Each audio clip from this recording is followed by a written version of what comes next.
All right, everybody, welcome back to Map Money. So today we have the ability to talk about gold mining, which is ticker symbol GLDG on the New York Stock Exchange American. We've had the privilege of talking about this company 2 or 3 times before, the last time of which being in the February timeframe. Since then, we've had a slight resurgence in gold prices, so that's providing a little bit of a floor to the stock prices you see here. Currently trading at $1.63 on the New York Stock Exchange, trading for about 328 million Canadian, which is about $260 million US if you're really paying attention to the conversion. Multitude of things that I want to discuss today, mostly talking about what Amir Adnani had talked about in the shareholder letter, which just came out last week, specifically talking about some of the forward progress that they're having in some of their assets, where they've recently done a PEA, where they've obviously acquired a little bit more of GROY or gold royalty, which is basically being able to get some of the royalties or 1%, 2% overriding interest on some of the properties that either GLDG is producing out of or other properties are producing out of to be able to provide a stream of income. And they're going to obviously discuss a little bit about what that annual dividend can kind of look like coming from GROY and how that might be able to assist in GLDG going forward, keeping in mind that this is an appraisal / exploration company for gold and not necessarily specifically a development company as of yet, although they are getting close, and there was some information released in the shareholder letter specifically discussing that. So hopping into the actual words of Amir, basically talking about progressing and unlocking value from the portfolio of assets while enhancing the peer-leading balance sheet, including cash and holdings in gold royalty. And he starts off with the last 12 months were most dynamic in periods in gold mining's 11-year history. Several key catalysts, sound foundation for the company, executing various initiatives, years ahead to continue to unlock value for the portfolio and across the North and South Americas. 20 million shares, which they acquired more in this quarter as well, of gold royalty, which has built an extremely robust balance sheet, over $120 million in cash and marketable securities, most of which being that large GROY holdership. But that allows to provide about $1 million in dividends each year to the company. And that obviously can be utilized to assist in drilling out some of these prospects to be able to understand what sort of position and underlying potential some of these assets might have, whether or not they want to go forward with or what have you. So that allows them to not necessarily have to go into private placements or go and take on additional debt. That allows them to take their time and slowly delineate these resources as they see the need for. So taking inspiration from GROY spinning out of 2021, they announced the creation of US Goldmining, which is a subsidiary that's going to focus on the Whistler Gold Project, which obviously beneficial, $2,000 per ounce, and copper prices being a near decade with commodities continuing to be in an upswing in this current environment.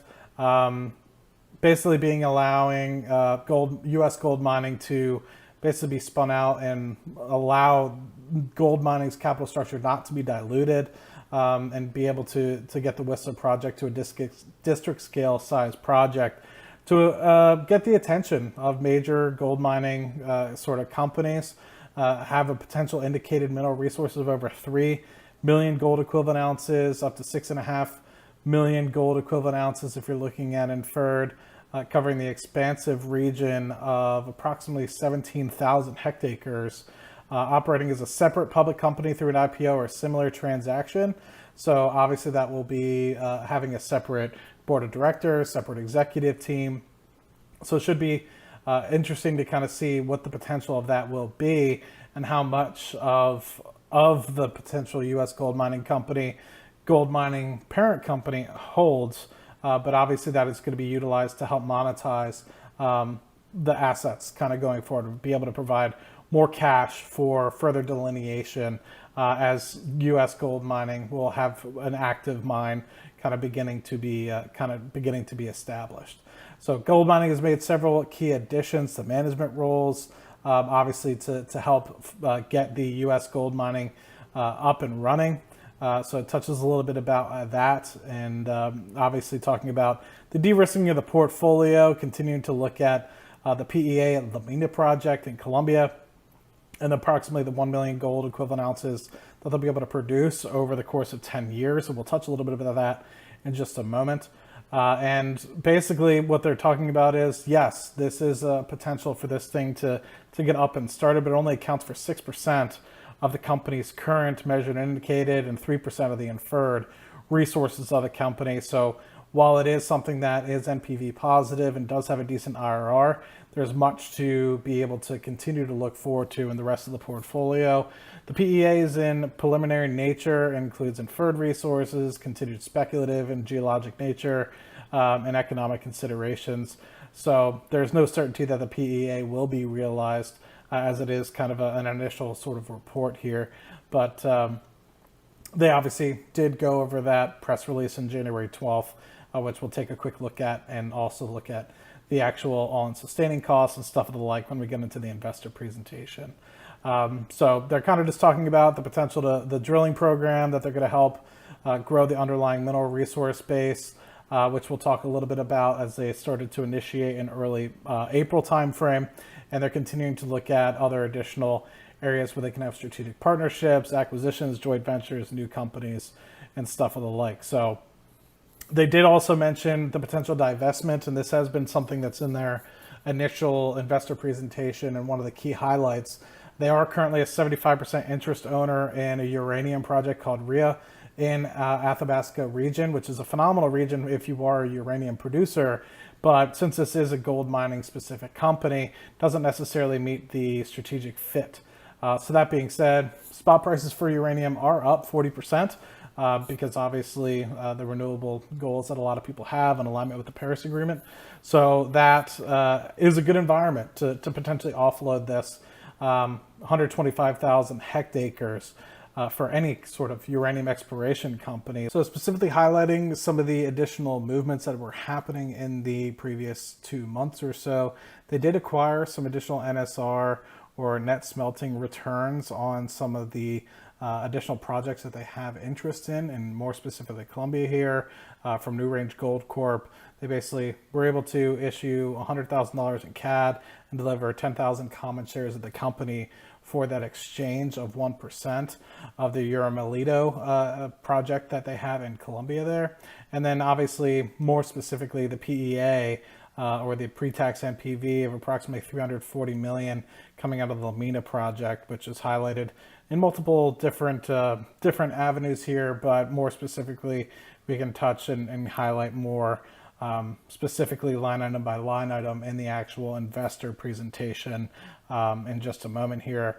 But you could also see that they've also commenced exploration drilling on the Lamina project, more specifically the Garucha targets, which we highlight a little bit in the investor presentation as well. So the 100% of the resources in Colombia are owned by Goldmining. They're approximately going to drill 3,600 meters of holes and 6 different holes, with the core to be logged and sampled at the Lamina project facilities, with samples of Son core to be transported to some Medellin for assaying as well. So with that, let's touch a little bit about what's actually going to be going on at Lamina. So more specifically, the Garucha deposit at Lamina has the potential for maiden mineral resource targeted by a modest drilling program, which we just kind of outlined, is that 3,600 meters in the 6 different holes that they're kind of going after. And so with that, you can kind of look at, I guess, before you get the actual drilling results from that, what the PEA, which was done in January-ish timeframe of this year, kind of highlights. So it's a project that will produce approximately 1 million gold equivalent ounces over the course of just over 10 years, approximately 102,000 gold equivalent ounces per year, with the open pit mining scenario sourcing materials from La Cantera and middle zone deposits mostly. So you have drill ready deposits adjacent to the La Grucha deposit, which has not been included in this. So this is a potential upside if we were to get some positive results out of the Garucha. But mine life, 10.4 years. It's approximately 37.8 metric tons of material that they're going to actually have to do. Plant rate of approximately 10,000 tons per day. some of which is copper, a little bit of gold, about 16.69 grams per ton of gold, 1.67 grams per ton of silver, which is approximately 1.06 grams per ton of gold equivalent. So unit stripping cost basically 15.58 US dollars per ton just to process. So that gives you an approximate pre-tax NPV 340 million, after tax at 5%, 231 million, pre-tax IRR of about 18%, after tax about 15%. So payback within 7 years. Pre-production capital needs is approximately $300 million necessary. Sustaining costs is approximately 71 million plus 17 million over the life of the facility. Life of mine cash unit costs approximately $497 an ounce, and all-in sustaining costs 698. So that's pretty good considering where we're at with respect to the price being about $1,900 an ounce as of kind of the April timeframe. But this particular project was analyzed at about $1,600 an ounce for gold. So this does not include the upside potential at $1,900 or $2,000 per ounce going forward.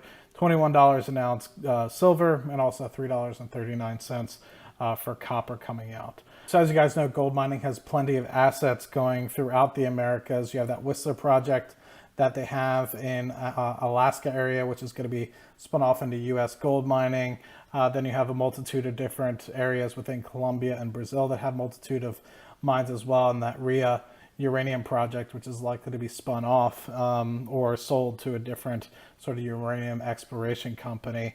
But that's really the key updates that I wanted to highlight over the past 2 months or so that have really developed for gold mining, and they highlighted a lot of this information within that shareholder letter. So just wanted to be sure that I relay that on to you guys, and hopefully we'll be able to pick up in a couple months with additional knowledge kind of coming through with some of the news releases, whether that's results coming out of the La Gurucha near the Lamina project in Colombia, or whether that's further details about the U.S. gold mining spinoff that they're going to be having from gold mining. So much appreciated for everybody joining, and let me know if you have any questions in the comment section down below. Have a good night.